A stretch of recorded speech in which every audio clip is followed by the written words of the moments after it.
I would like to go ahead and introduce our speaker for our luncheon.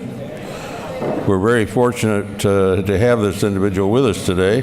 He's been here for the whole summit and has been a regular attendee at our summits as well. But our next speaker is a rather unique individual. He was nominated by the President and confirmed by the Senate as the administrator of NASA and took those duties on in July of 2009. But before that time, he had a very distinguished career. He was an astronaut, served 14 years in the astronaut office, and flew four times. Was on a very historic mission deploying the Hubble Space Telescope, and also was involved in the first joint U.S.-Russian mission when he flew with Sergei Krikalev. He returned to the Marine Corps and had a very distinguished career before he came to NASA, becoming a pilot and flying in the Marine Corps, and went on to test pilot school, and then came to NASA. But upon leaving NASA, he returned to the Marine Corps and became a Major General in the Marine Corps, and his career post-NASA was as distinguished as it was before he came to NASA. So it's a real pleasure for me to introduce to you a friend and I think a wonderful administrator, Charlie Bolden.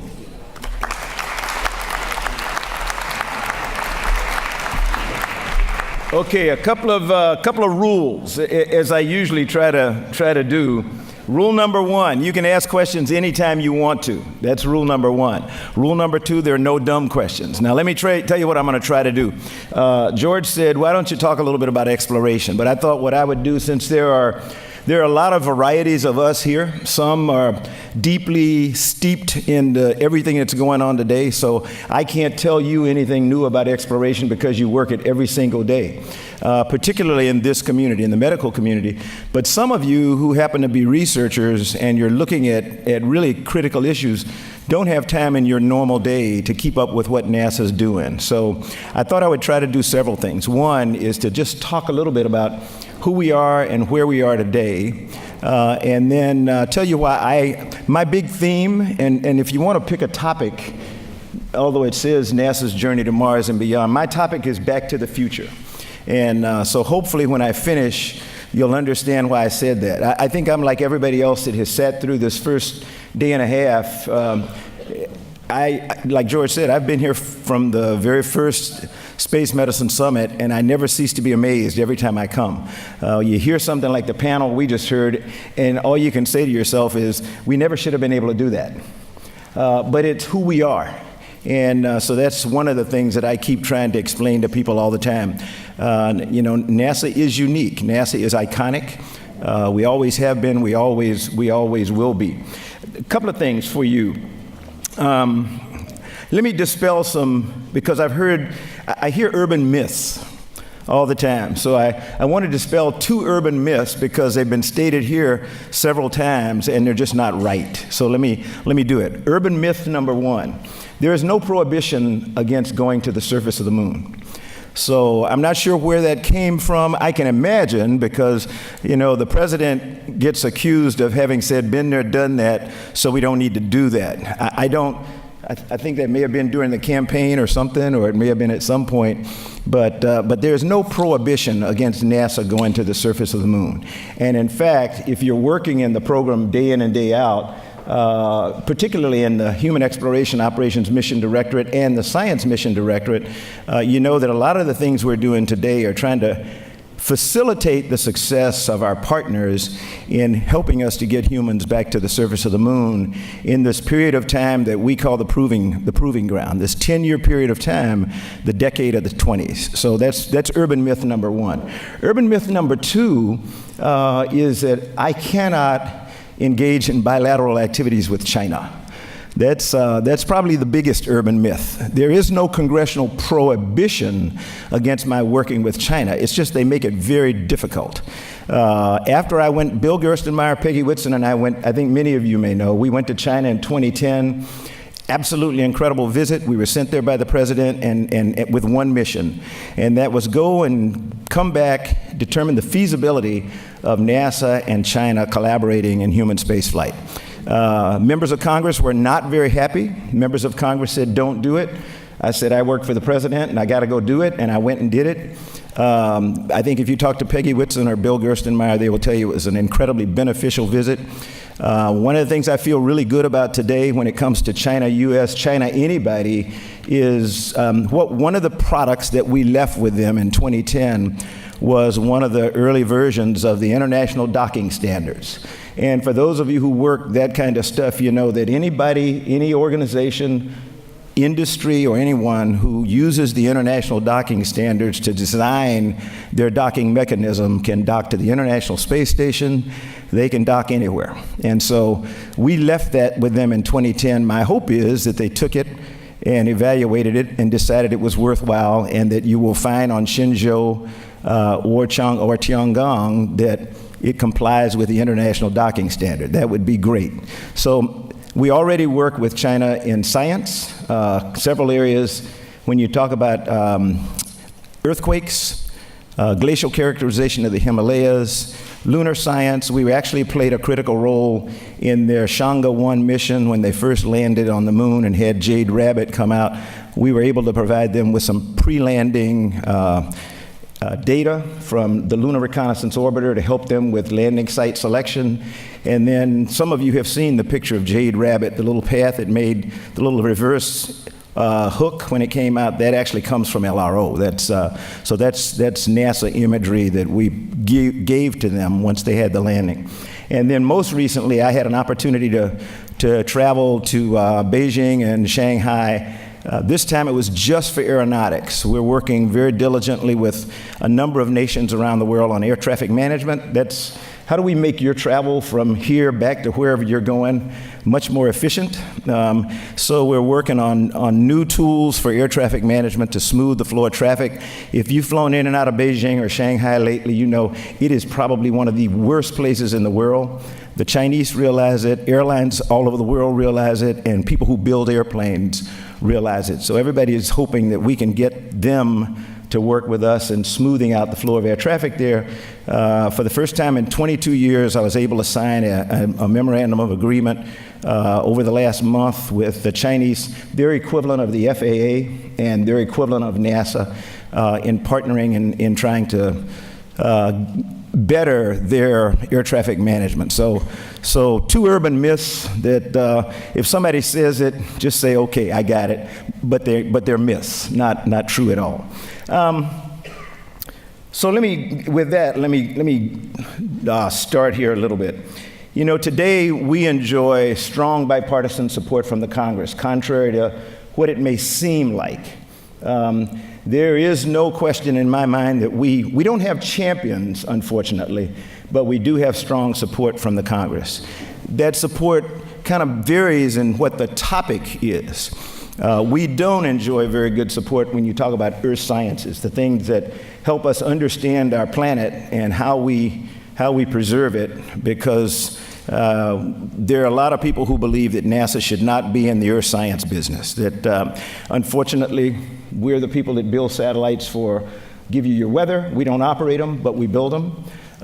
We don't operate Landsat, but we build the satellite. So that's just what we do. And we do it because we're good at it, and everybody always comes back.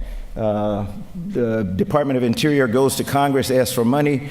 Congress says, no, you don't know how to do that, so we're going to give it to NASA, then you can get the satellite from them. So we're trying. Everybody's trying to get stuff off our plate, but until that happens.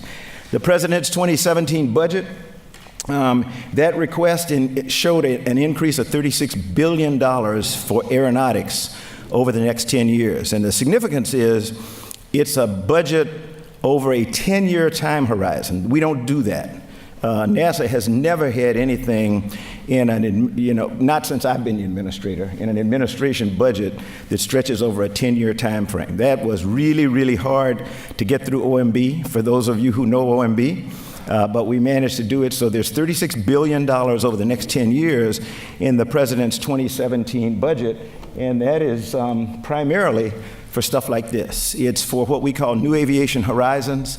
It's to enable us to get back to building X-planes again. A couple of my favorite in there, one of them is already in work, and that's the little one down on the, I don't want to screw things up here, so let me, is there an arrow on here? Do I use the top thing? Oh, that one's not the right one. I tell you what, oh, maybe that's the one right there. Yo, there it is. That's Maxwell. It already has a name. It has a designation from the Air Force. It's the X-57, and it's NASA's first experimental airplane in quite some time. Scale Composites, I think everybody knows that company. This is it's a commercially available airframe. Scale Composites took the wing off the commercially available airplane, built a special wing. It's got 14 electric propellers on it. So it's an all-electric airplane. My favorite of all these is this. It's what we call low-boom supersonic airplane. And all of these are built to be flown by human beings. These are not scale models. There are scale models, but they're not miniature models. They're piloted aircraft. Lockheed Martin won the contract for this to build the prototype.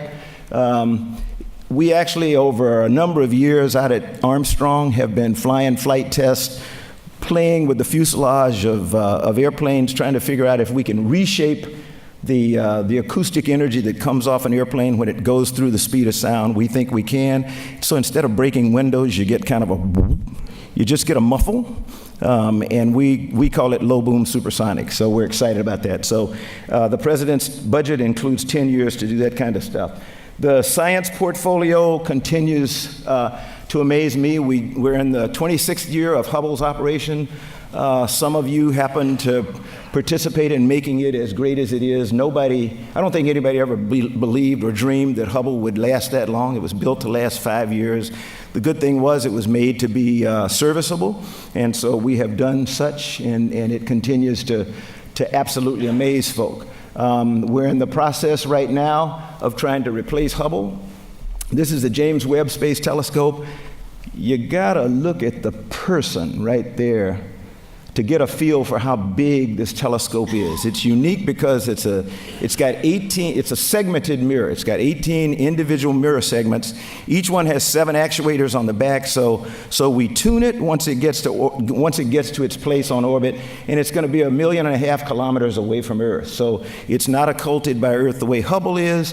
This is actually going to take, we've got a lot of what we call exoplanets that we've been discovering over the last 5 to 10 years, planets that we didn't even know existed. We believe almost every star of the billions, as Carl Sagan would say it, of the billions and billions of stars, we believe that many of them, if not all, have their own planets that orbit them. And what we're looking for is what we call exoplanets, and they're Earth-like planets orbiting some of these other stars, where perhaps we might find that there is life.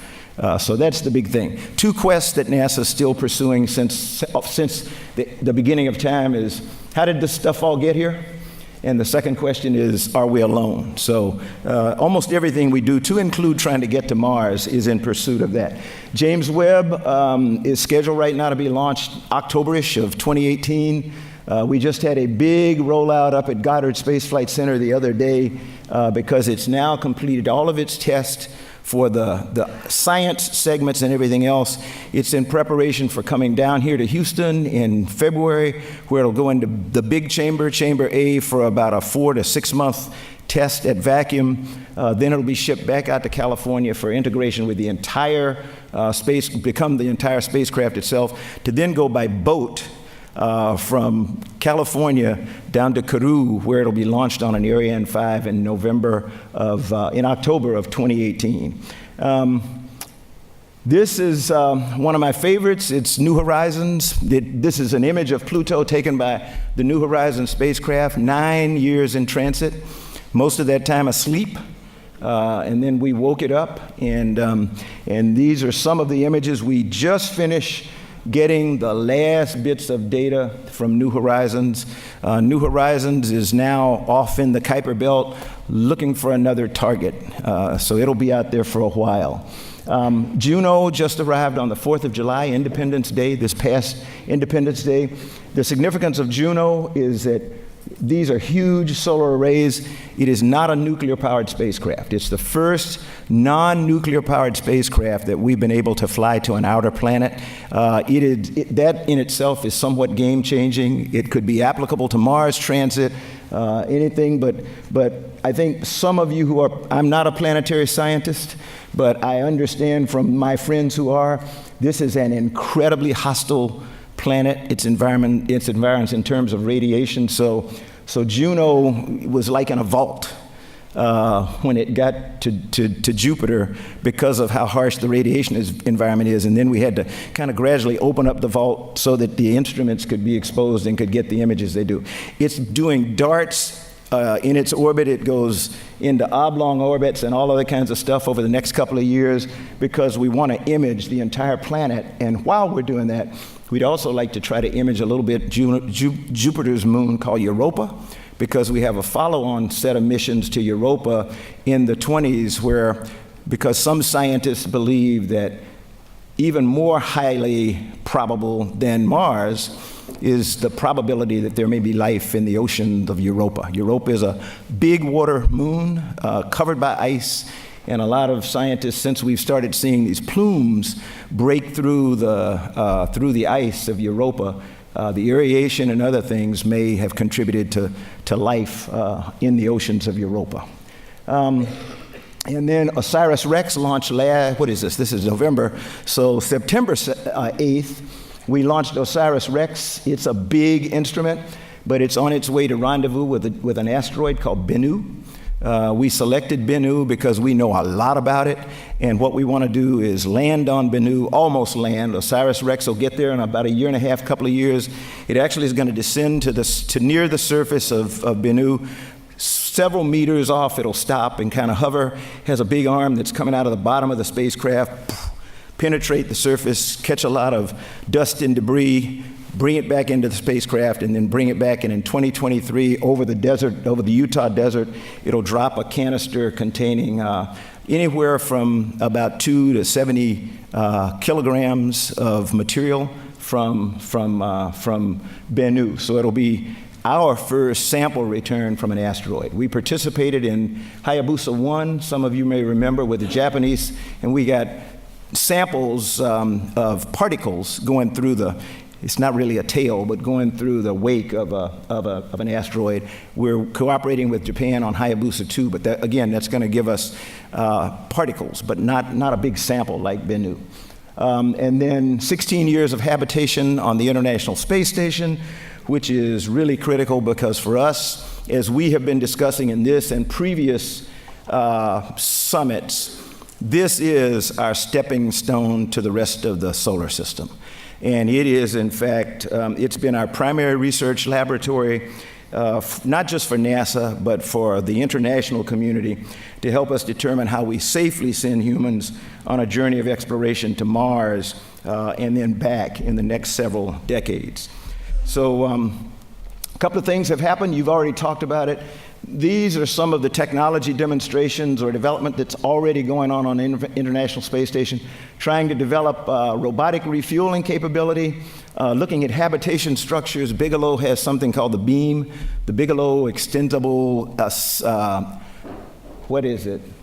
Activity Module. Thank you. We're just going to evaluate it for a couple of years. We'll use it for a logistics module. Crew will go in and out. What we're trying to find out is, okay, can this very eccentric guy produce, a module that might be something that we could use as a part of I have a term I call the VSS, as a follow-on for the ISS, the International Space Station. Talked to some of you already. VSS is Virtual Space Station. I would hope that we don't try to repeat this. That's way too big. And way too complex for the future. What we need is we need modules in any orbit that they best serve their purpose. For somebody who's developing pharmaceuticals, some of you who are as old as I am will remember Johnson & Johnson and their sort of test on shuttle with trying to produce pharmaceuticals that were better than down here. Everybody knows protein crystal growth. Everybody remembers some of the materials processing we tried to do. One of the common problems with that kind of manufacturing and development is us. It's astronauts. We really mess things up when we get on the treadmill or we use the ARAD or other kinds of things. So I think in the virtual space station, you're going to find commercial, academic, National Space Agency modules that will be, some will launch right out of the Cape heading due east, some will launch out of Wallops heading due east, some will launch out of Kourou heading due east, and we'll have modules that are in all kinds of orbits, altitudes, inclinations, everything, and they'll be part of a virtual space station. A space station that's connected electronically, if you will, or whatever it is, all modules doing their individual intention and yet allowing us to continue to work in low Earth orbit and provide destinations for people who still want to work there. I don't imagine we're ever going to, one of the common misconceptions about the journey to Mars is that NASA is going to gradually step away from low Earth orbit and then gradually step away from the moon. That is not going to happen. That is not the intent at all. What we intend to do is there will always be a need for astronauts to work in low Earth orbit. As several of you have pointed out in some of the panels earlier this week, you really don't want to have an astronaut who flies their first mission, a year and a half, 2 years, 3 years to Mars, if you can avoid it. You would love to have somebody who goes to a low Earth orbit destination, kind of gets the lay of the land, then comes back, and then turns around and goes on a Mars mission. So I think there will always be a need for low Earth orbit. And as a matter of fact, it's absolutely critical. When I talk about Back to the Future, there are several of us in this room who remember the original STS. When we ended the STS, it was Shuttle Transportation System. When it started back when it was proposed in 1969 through 72, it was the Space Transportation System, and it had three big components. One was a vehicle to get us away from Earth, get us access into low Earth orbit. It was a space station on which we could make things, build things, do biomedical research. And then it was, importantly, a maneuvering vehicle that we could use to go from Earth orbit to lunar orbit and then maybe to Mars orbit. So that was the old STS. And when I talk about going back to the future, we're doing that. We're just doing it in a different way, and it makes it difficult for people to understand. Today, the access to low Earth orbit is provided by commercial providers. So we buy a service from Orbital Sciences or Orbital ATK now and SpaceX. We're soon going to add Sierra Nevada, so we'll have 3 U.S. providers for cargo access to low Earth orbit. Boeing and SpaceX are working right now to provide low Earth orbit access for humans, and who knows what will come after that. The big thing for us, though, in establishing a viable, sustainable low Earth orbit infrastructure from which we can go to places like Mars and back to the moon, we've got to have a low Earth orbit infrastructure. NASA can't continue to run that, and so I think we should trust industry the way that they have always done to do those kinds of things and then hand it off to them. The other thing in the U.S. is there is a prohibition against NASA competing with industry. So this is what makes it kind of dicey, is a lot of the things you want us to do, we can't. For example, there are people now who think they can put things and people on the surface of the moon. Now, you and I both know that that's harder than most people think. And yet we have some prospective partners who want to try to do things. And we encourage in the international environment, when I go to the heads of agency meetings, I'm always asking my partner heads, look, if you want to, we're going to have a vehicle that can get anything to lunar orbit in the SLS. If you want to help us, allow us to help you build a lander to get a crew to the surface, we will more than happily do that. We will provide the transportation, get it to lunar orbit, and then help you get it to the surface. All I need is one crew member. So I think that's the way we're going to put humans back on the surface of the moon in that period of time, the decade of the 20s that we call the proving ground. And then the rest of these I'll just kind of let you look at because most of you know more about them than I do. This was perhaps the game changer for people understanding, grasping, falling in love with humans in space. It was the one-year mission, the twin study, and I'm not even going to talk anymore about that because this room, people know much more about it than I do. Scott and his crew did a number of things. For the first time, crews grew their own food. So this is not potatoes, as in The Martian, but it's vegetables in a commercial package called Veggie. We grew lettuce. The crew can now eat that lettuce. We're now growing or getting ready to grow, I think, cherry tomatoes and beans? Cabbage? Okay.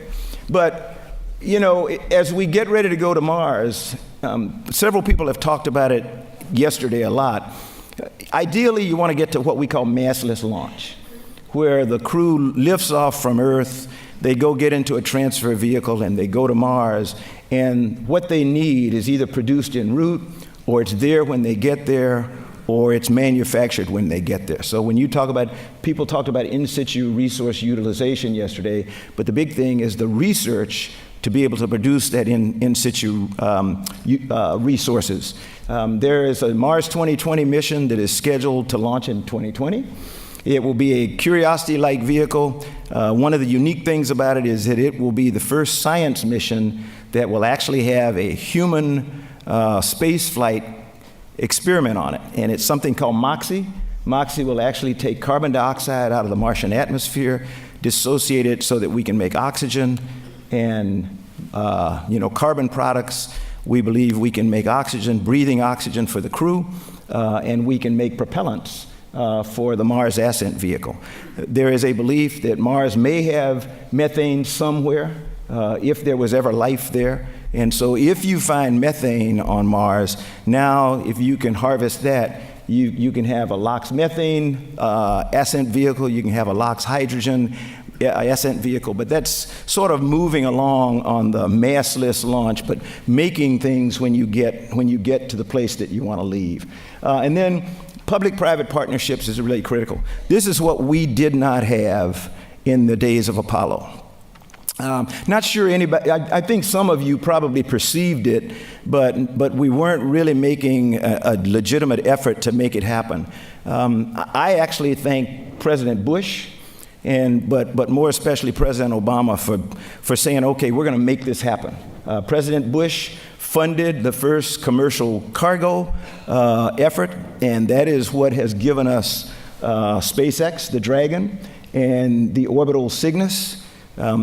President Obama came along and said, we're going to push it even more, and so that's exactly what we're doing. So now we have not only commercial vehicles and Dragon and Cygnus and soon Sierra Nevada's Dream Chaser, but our Russian partners still have Soyuz and Progress. Japan has HTV, and although it's no longer available, we had an ATV from Europe. So that is significantly different from what we had in the quote-unquote old days, if you will. We are now we have a firm goal of trying to put humans on Mars. So why did we pick Mars and not say we're going back to the moon? It's because we actually liked the vision for space exploration that said, let's send humans to Mars. Let's go back to the moon and on to Mars. And so we're trying to do that, except we now have the capability of having people help us with the intermediate step of going to the moon. And those are the international partners. When I go to an international forum these days, like the IAC, the International Astronautical Congress down in Guadalajara, Mexico a couple of weeks ago, or Jerusalem last year, or go out to the Space Symposium in Colorado Springs, and I have an informal luncheon or a reception and bring in the heads of space agencies to talk about the journey to Mars, there are not 5 of us sitting at the table anymore. We had 22 heads of agencies sitting at the table in Guadalajara, Mexico, all talking about wanting to be a part of going to Mars. 2 of the nations that you might not expect, India is already there. India has the unique privilege of saying that they are the first and only nation to make it to Mars on the first attempt.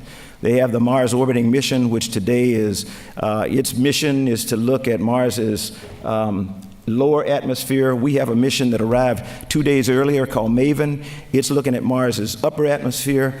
And of all people, the United Arab Emirates, the UAE, is working on what they call the Emirati Mars mission that they want to launch in late 2020 to arrive at the 50th anniversary of the UAE that will look at the middle atmosphere. So that's international collaboration in trying to answer questions about Mars that we think we need to know. So we didn't have that before. So it's a little, things are a little bit different. So when we talk about the journey to Mars, we look at it in 3 phases. One is where we have lived and worked for almost 60 years now, low Earth orbit. We are pretty comfortable there. We're pretty sure we know a lot about operating there. We're so comfortable that we felt confident in allowing commercial entities, entrepreneurial entities to come and help provide the access, and that's what we do today. NASA should never, ever be in the business of providing a launch vehicle or anything to get to low Earth orbit again. We're going back to the moon, and we never left the moon, to be quite honest. So, it's sort of a misnomer to say we're going back. We have never left it, but I think we're going to have humans back on the surface of the moon sometime in this period that we call the proving ground period, which is actually begins about 2018 when we launch SLS and Orion on its maiden voyage uncrewed. The first flight will be into cislunar space, just to kind of a shakeout cruise to make sure the vehicle is okay when we get it back. We'll see if we need to make any major modifications or improvements to Orion in preparation for the first crewed mission in the 2021-2023 timeframe. But you can see here some of the other goals that we want to accomplish while we're there. We really want to be able to demonstrate the integrated human and robotic operations in the lunar vicinity. And when I talk about in the lunar vicinity, that's surface all the way up to Lagrange points and everything else that's in the vicinity. Then when we're comfortable that technologically we understand what we're doing and that we understand the human body, we'll move on out to what we call the Earth-independent phase, which is sending humans to Mars. We're not ready yet. I think all of you know that. We're not settled on the architecture yet because we think that would be premature. We think probably in the 2020s you'll start looking at trying to nail down the architecture that you want.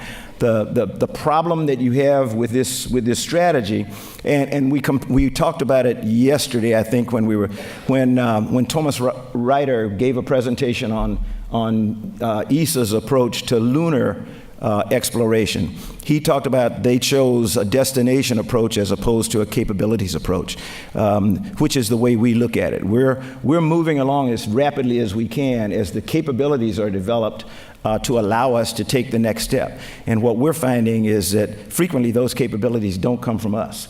They come from industry. A great example is some of you have heard about Red Dragon.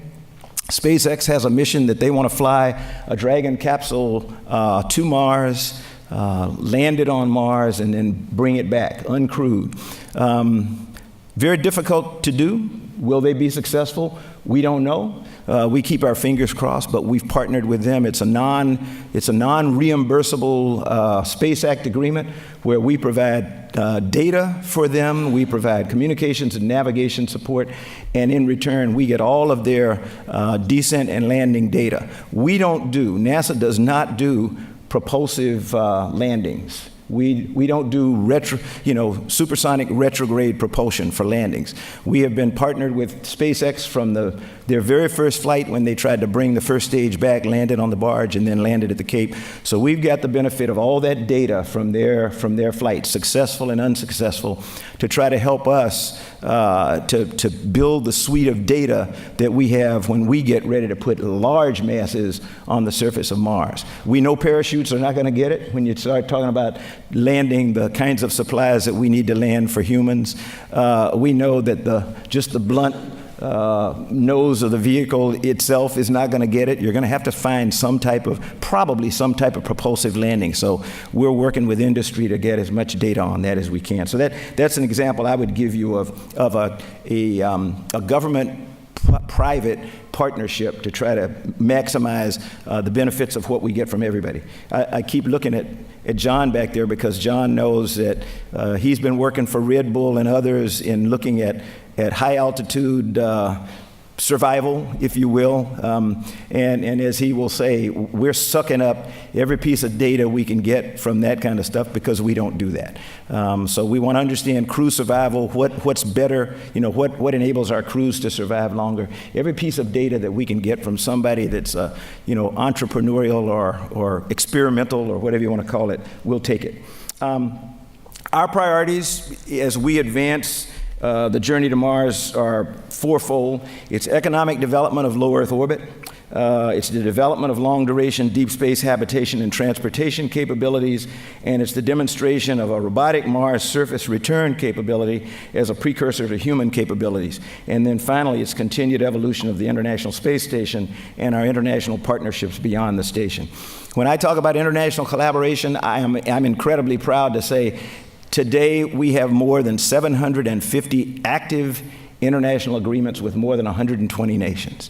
And those nations are small to large. The latest agreement I signed was when I went to a place called Niamey, Niger.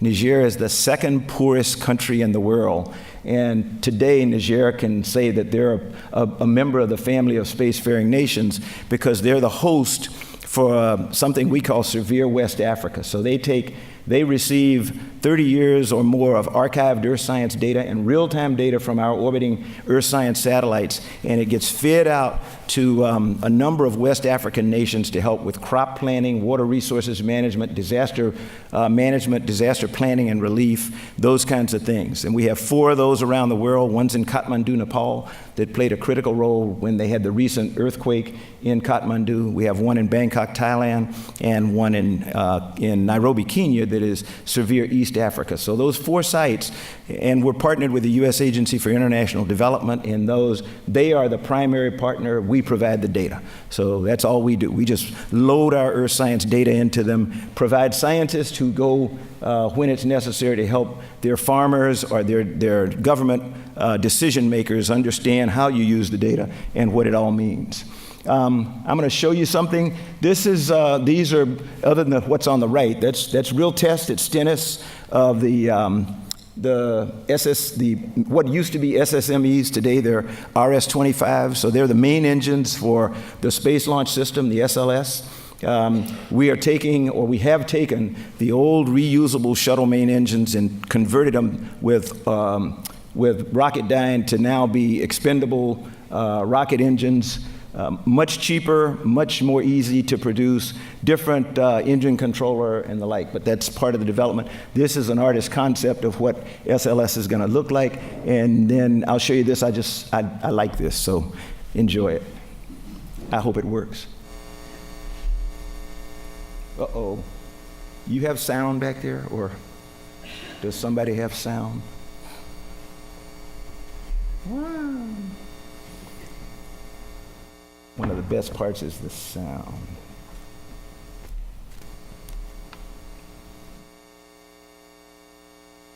Then you're going to have to listen to me. What you're seeing, that's an artist concept. Don't pay any attention to that. But what you saw before that was actually the launch superstructure for SLS that's already being built down at the Cape. This is one of the RS-25 engines going in the test stand at Stennis.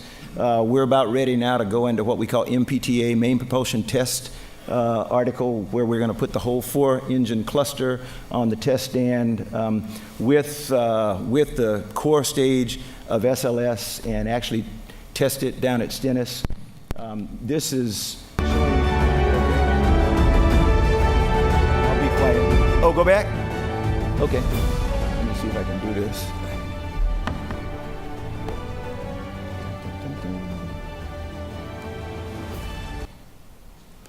Oop, okay.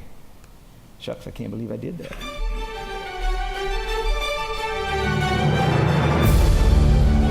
It's good to dance to.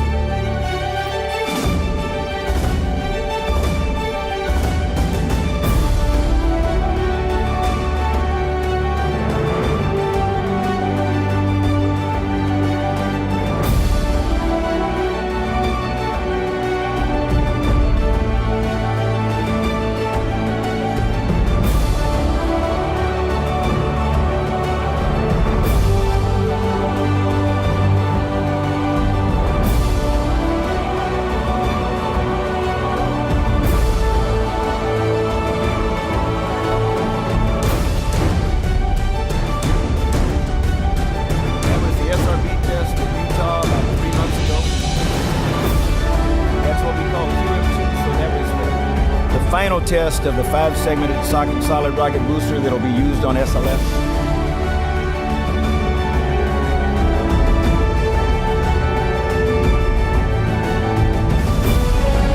Service module on the back is not ours. It is ours as a team.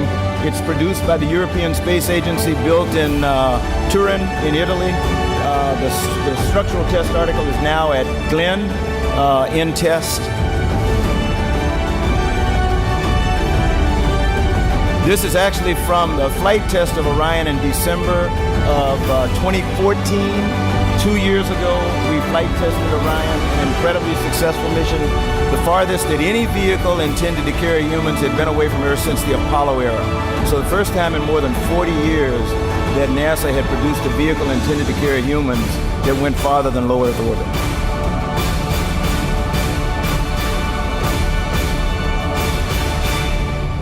So I showed you that because a lot of times people think we're looking at pictures on a drawing board. We're not.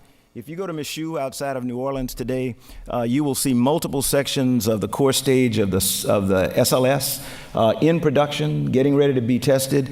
It is a massive vehicle. Massive when you look at it. Orion, there are, Dan, maybe 2 or 3 articles that are actually in different stages of production down at the Cape right now in the ONC building and the operations and checkout building.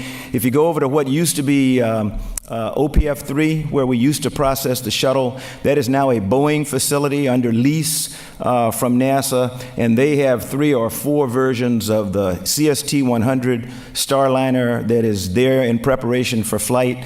There are no drawing boards. This is all hardware going through test. Company that we don't even have a formal agreement with, Blue Origin, watch them. Let me tell you, Jeff Bezos and Blue Origin are absolutely magic. They have now flown 5 flights on the same vehicle, same 2 vehicles. The launch vehicle and the module, the crew module, has now been flown 5 times without disassembly, because they really believe, like Elon, that reusability is one way to get the cost down. So just watch them. That's all I can say. It's a different world than it was when most of us started in this stuff. So I am mesmerized by what our partners are doing. I just wanted to, I'm going to close because I've already gone over my time, but let me answer a question or try to. If most of you are not worried right now, you should be. And that's because we're getting ready to go through a transition period. And so anytime you're going through a change of administration, you should be concerned. This is no different. Maybe the players are different and maybe the dramatics is different, but transition means there is going to be some change. When I go from center to center, some of our employees are scared. They're not worried. They're actually, particularly people who work in HEO, in the Human Exploration Mission Directorate, and particularly people work in SLS and Orion, because 8 years ago, I was the bad guy who came in and turned their world upside down. I think it was the right thing to do, so I don't make any apologies for that, but boy, it hurts me every time I go to a NASA center, and have to look at people and explain why we did what we did. But I think we're way down the road today compared to where we were when we came in. We now have hardware, we have had tests, we're ready to go fly in 2 years. We're going to fly SLS and Orion. Is getting to Mars going to be hard? You bet it is. But if you don't know what your challenges are and you don't know what your problems are, you can't fix it. We think we've identified a lot of the challenges. One of the reasons I come here every year is because you are trying to help us to master some of the most difficult things that we're going to have to do. And so that's really, really critically important. But this will tell you, we're in the pre-election phase right now. For about a year, we at NASA have been putting our transition plan together. We don't tell our story very well, so we've been going through about a year of teaching people how to tell stories, how to be storytellers. And that is my going around and talking to every NASA employee anytime I can and say, look, if somebody asks you what you do, tell them, or where you work, tell them I work at NASA, stick your chest out and voluntarily tell them what you do. There is no NASA employee who is not critical to the journey to Mars. Nobody. I don't get paid. if the accountants don't do it right and get the numbers to the Department of Interior that writes my check. If we don't have some secretary who can type out a document that goes to Congress to get them off my butt, it is a very rocky road to get anything. So there is no employee in NASA or civil service or contractor who is not playing a vital role. And so we want to make sure everybody's comfortable telling that story. We have to have a consistent story to tell. We have to have people who know that we're building hardware. This is not 8 years ago. It's not a thing on the drawing board. We don't have a conflict between Lockheed Martin and Boeing about whose fault it is that the vehicle is going to vibrate so badly that the crew will not be able to perform anything when they get to orbit. That's where we were 8 years ago. We were not going anywhere with Constellation in the form that it was in 8 years ago. We're a lot different today. So you all should feel somewhat comfortable with that. The post-election begins next Wednesday. And what we are hoping, yes, thank goodness. What we are hoping is that what they call the landing team, the transition team for whoever is the winner, will come to the front door, on 300 East Street Southwest and say, we're here. We have offices ready. Every member of the transition team is going to get an iPad that is loaded with the story of NASA, who we are, what we do, in all of our 4 mission directorates. Here's our budget. Here's what we proposed. Here's why we think we're on a good course. Tweak, if you will, but by all means, do no harm. That's our message. And also, the most important thing is trust the people that we have in place as leaders, because I'm out of a job come the 20th of January, gladly out of a job. So do me a favor. Don't lobby, don't do anything, because I don't want you to go through all that effort and then have me tell whoever it is that comes and says, would you stay a little while, because I'm going to say no. Mrs. Bolden has made it very clear. Dot understands this. No. I know how to say no. So on the 21st of January, if all goes well, there's a guy named Robert Lightfoot. And unless the incoming president already knows who they want to nominate as the administrator, or they have someone in mind that they want to be an interim, it'll probably be Robert Lightfoot, who is presently the associate administrator for the agency. He is what we call our chief operating officer. Robert's been working with this for a year. He has a deputy by the name of Lisa Rowe, Robert was the center director at Marshall. Lisa was the center director at Langley. They are 2 of the best center directors I have ever worked with in my brief tenure as the NASA administrator. And there's some really good center directors out there now, to include Ellen Ochoa here at JSC. But that'll start the post-election, post-inauguration. That's when we hope to really get focused on trying to do the kinds of things that the transition team wants to do, and helping them to do what we think will be the best thing for us. I'll let you read it. You can see our transition goals, roles and responsibilities. Tom Crimmins, some of you may know. Tom heads up our transition office. He's been working on this for more than a year. He is working all the time with folk over in the White House, and other agencies, working with GSA, because GSA, they're the ones that kind of manage transition, because they're the landlord for the government. And then the transition team that'll come in. So I just thought you might want to see that, because that's okay. And that's essentially what I have to present. I will leave you with one last little thing, and I'm going to read it to you. Otherwise, I'll cry. And I don't want to do that. But if I were to sum everything up, I just say, in the coming years, we intend to work with our international partners just as diligently as we always have, and with our industry partners to implement the journey to Mars with a stepping stone approach that takes advantage of our work on the International Space Station. It tests new technologies in the proving ground of deep space, and it builds on every milestone toward the Earth-independent missions to Mars in the 2030s. We'll do this while building and maintaining a robust science portfolio and cutting-edge aeronautics work. I want to thank I mean this from the bottom of my heart. I want to thank every single one of you in this room. And I want to thank you for coming together every year for this forum, because it is really, really, really important. If you don't continue to do this and you don't argue out the difficult, you heard what it was like in Germany. It may not be that bad, that challenging today, but it's still a lot of stuff we've got to do. So this forum and others like it are absolutely vital. So I really appreciate you all coming together, because your continued interest and the work that you do to study and make recommendations on the major issues facing us as we undertake these big challenges is vital. I am known for saying we do two things, and we can't do it without you. We turn science fiction into science fact, and we make the impossible possible.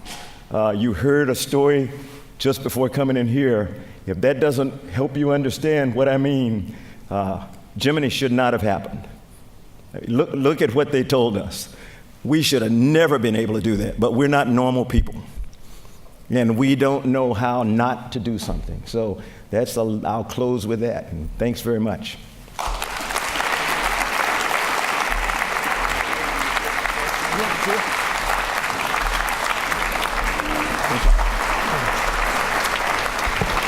Charlie has agreed to take a question or two. Thanks a lot. And I'll maybe one or two, but I'm trying to get you back on schedule, because I want to hear about radiation. Anybody have a question? Yeah, back in the back. What am I going to do next? Well, the first thing my wife and I are going to do is probably travel some. You know, she's been on a lot of trips with me over the last 7.5 years. None of them have been personal, and she reminds me of that all the time. She's been to some exotic places, but they've all been, NASA related, and so she wants to go somewhere where the Boldens just go. And I've told people before, unfortunately, you won't be getting rid of me. I'll still be around, because this is my passion and everything. I'm still as interested in education as I always have been. I am in love. I'm a diplomat. I fell in love with being a diplomat when I spent among my last few years in the Marine Corps, when I was the deputy at U.S. Forces Japan, and I learned how important it was. The big thing that I tell everybody all over the world, and particularly in D.C., is NASA is the largest purveyor of soft power for this nation in the world. Think about it. The State Department does a lot of really good stuff. The Department of Defense does a lot of good stuff. We are the major soft power tool for our nation. Because we can talk to people when nobody else can. We have a relationship with Roscosmos and Russia today. No other entity in the U.S. government has that kind of relationship. So don't sell yourselves short. Those of you, our international partners as well as NASA personnel, do not sell yourselves short on what we do. We're kind of helping to hold the world together, to be quite honest, because we have managed to do what we do through all kinds of things that would have otherwise just torn partnerships apart, and that's really important. Okay? Thanks a lot. Thanks very much. Thank you, Charlie. So if you want to